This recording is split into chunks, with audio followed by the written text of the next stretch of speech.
JD Vance, I realize it may not have changed his trajectory, but what do you make of my theory that it has rehabilitated him in the minds of some who have seen nothing but negative media coverage about this guy, right? And then suddenly, I don't know what the ratings will be. They won't be as good as the presidential debate between Trump and Harris, but I bet they'll be decent.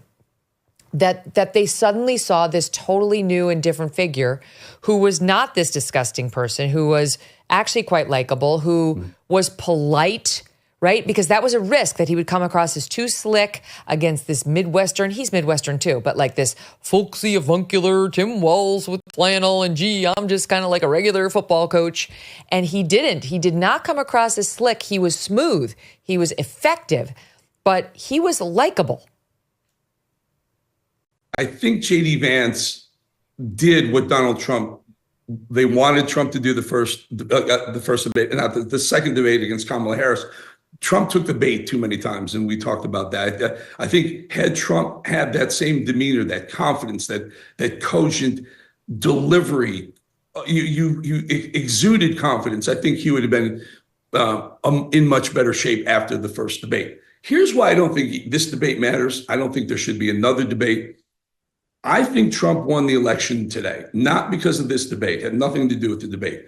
I think the two things that happened today, we woke up and we saw the 45,000 longshoremen went on strike. That's going to create a massive. They didn't ask about that.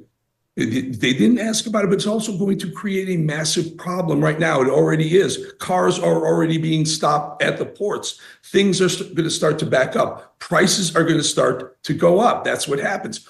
Oil prices rocketed up $4 a barrel. That's about 40 cents a gallon. That you're definitely going to see it no matter what happens. You're going to see gasoline prices raise anywhere between 30 and 40 cents a gallon if it stops, if they even release, if they even open up the ports right now. It's already on its way up. Prices will go up. And then Iran sending ballistic missiles into Israel. Those two events, I think any independent vote, I think there's people on the right who are going to vote for Trump and on the left they're going to vote for Harris no matter what. But the independent voter has to say, this Harris, Biden, Harris, and Walz now, this whole administration has caused us tons of heartache. The family budget over the last 4 years, they haven't fixed anything. Vance was very smart in saying all her ideas are great, but she had 4 years to do it and she hasn't done anything. So what makes you think anything would change going forward? So I think people realize that. And with this longshoreman strike and what could happen, it's going to sway an independent vote to Trump. And then you realize under Trump, there wasn't in Israel, there wasn't an attack by Hamas or an attack by Iran on Israel. There wasn't Russia taking Ukraine, going into Ukraine. These things didn't happen under Trump for a reason. Trump at dinner with Xi Jinping at Mar-a-Lago sends missiles to a Syrian airbase with Russian soldiers on it at dinner with Xi Jinping. The world leaders know, don't F with this guy. Just don't play games with this guy. Eric, let me play some of that because we have some sound about that I wanted to get on. Here's one of these moments where Vance is responding to a question on what's happening in the Middle East. Watch it. Top 4. The U.S. did have a diplomatic deal with Iran to temporarily pause parts of its nuclear program, and President Trump did exit that deal. He recently said, just 5 days ago, the U.S. must now make a diplomatic deal with Iran because the consequences are impossible. Did he make a mistake? You have 1 minute. Well, first of all, Margaret, diplomacy is not a dirty word, but I think that's something that Governor Walz just said is quite extraordinary. You yourself just said Iran is as close to a nuclear weapon today as they have ever been. And Governor Walz, you blame Donald Trump. Who has been the vice president for the last 3.5 years? And the answer is your running mate, not mine. Donald Trump consistently made the world more secure. Now, we talk about the sequence of events that led us to where we are right now, and you can't ignore October the 7th, which I appreciate Governor Walz bringing up. But when did Iran and Hamas and their proxies attack Israel? It was during the administration of Kamala Harris. So Governor Walz can criticize Donald Trump's tweets, but effective, smart diplomacy and peace through strength is how you bring stability back to a very broken world. Donald Trump has already done it once before. Ask yourself at home, when When was the last time, I'm 40 years old, when was the last time that an American president didn't have a major conflict break out? The only answer is during the 4 years that Donald Amazing. Yeah, you couldn't improve on it. That's the point. The other point is Barack Obama sent $120 billion in cash in C-130 transports over to the Ayatollahs in Iran. Donald Trump came in and said enough is enough. We slapped sanctions on Iran. They were going bankrupt. Tehran was looking for food. They were at the mercy of the world. They were on their knees. Probably the third or fourth largest oil producer on the planet was brought down to begging for help under Donald Trump.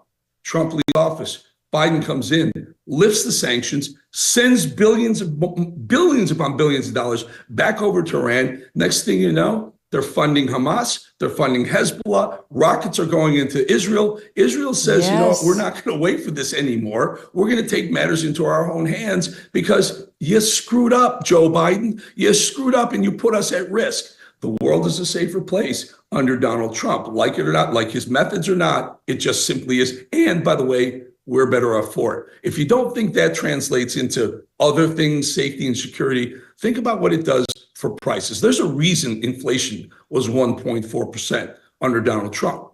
Energy prices were lower. Trump wanted to drill as much as he possibly could. I've been an oil trader for 40 years. The only time oil ever traded as low as it ever did, and it traded at zero, it actually traded negative during Donald Trump. Think about that for a second. They were giving away barrels of crude oil because they had so much, they didn't have anywhere to store it.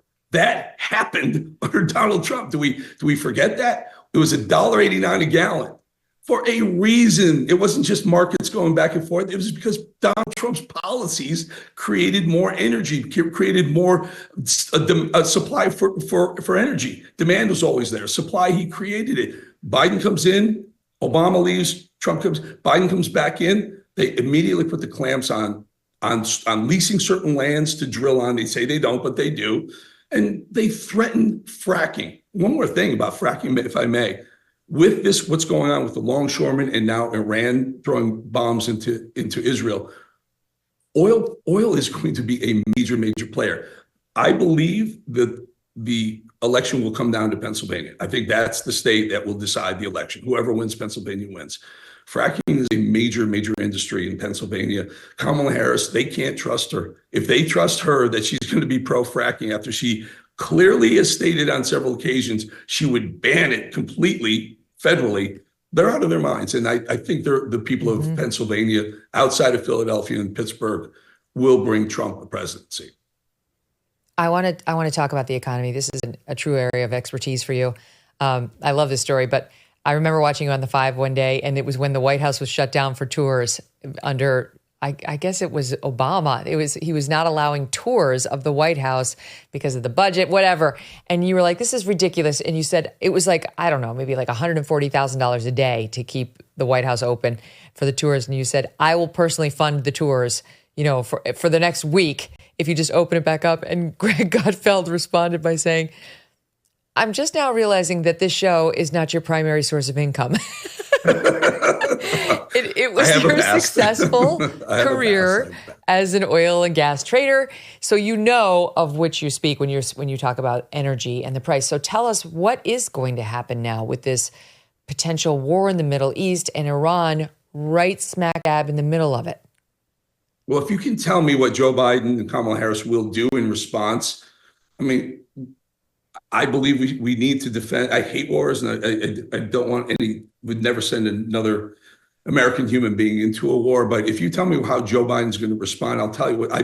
Right now, I think if we defend Israel through assistance, if you put boots on the ground, God forbid, I think you could see another $200 barrel of oil. You could see another $4 or $5. What about the strategic petroleum supply? Yeah, I know where you're going. You led me right into that. The supply that is 770 million barrels of oil that was put into place to protect against just this, a supply disruption to the United States.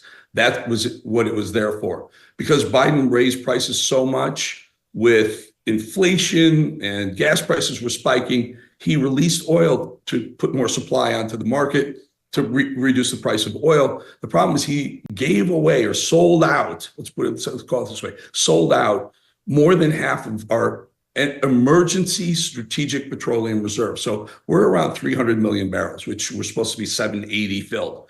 So he's sold that out. We don't have it anymore. We use 20 million barrels of oil a day.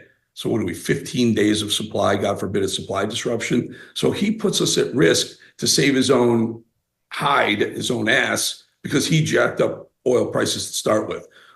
It's the worst energy policy we've ever been exposed to. It's even worse than Barack Obama's or well, that was JD Vance tonight did a very good job of over and over raising energy and just saying it all starts with energy. It all starts with energy. It does. There was a sharp exchange on the economy.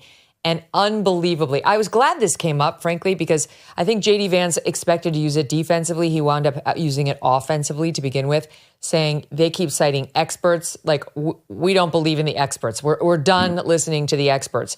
And it was great to hear him say it because Kamala Harris everywhere has been saying, oh, the experts prefer my financial plan to his. Goldman Sachs says my plan is better than his. Meanwhile, the head of Goldman Sachs came out and said, we didn't say that. That's not true. Right.